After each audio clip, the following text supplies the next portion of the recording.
সে প্রশ্নটা হচ্ছে যে ৭১-এর স্বাধীনতা সংগ্রামে আওয়ামী লীগ নেতৃত্ব দিয়েছে, আওয়ামী লীগের ডাকে আমরা সবাই মুক্তিযুদ্ধে অংশগ্রহণ করেছি। তা আমরা সবাই মনে করতাম বলছি যে আওয়ামী লীগ হচ্ছে মুক্তিযুদ্ধের সবচেয়ে নির্ভরযোগ্য বিশ্বস্ত প্রতিষ্ঠান। কিন্তু বিগত আন্দোলনে আওয়ামী লীগ স্বাধীনতা বিরোধীদের সঙ্গে যে জোট বেঁধেছে, যে লিয়াজো কমিটি করেছে, এই সমস্ত পরিপ্রেক্ষিতে আজকে কি এটাকে আমরা বিশ্বস্ত মুক্তিযুদ্ধের বিশ্বস্ত একটা প্রতিষ্ঠান হিসেবে বিবেচনা করতে পারবো?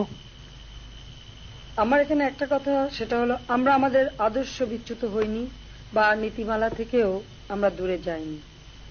যেখানে জনগণের ভোটের অধিকার আদায়ের বিষয়টা রয়েছে, জনগণের অধিকার আদায়ের আন্দোলনে কিছু কৌশল আমরা অবশ্যই অবলম্বন করেছি। আর আপনি যেটা বলেন সেদিক থেকে বিচার করলে, যেমন ইয়াসির আরাফাত তিনি যেভাবে চুক্তি করলেন রবিনের সঙ্গে এবং যেভাবে তার দেশের জনগণের ভাগ্য নির্ধারণ করার জন্য বা তাদের অ্যাচিভমেন্টের জন্য যে পদক্ষেপ নিলেন, সেখানেও তো হয়তো তাকে আপনারা দোষারোপ করতে পারেন যে উনি তার আদর্শ বিচ্যুত হলো, কিন্তু এটা আদর্শ বিচ্যুত নয়। আমাদের এক দেশ থেকে আরেক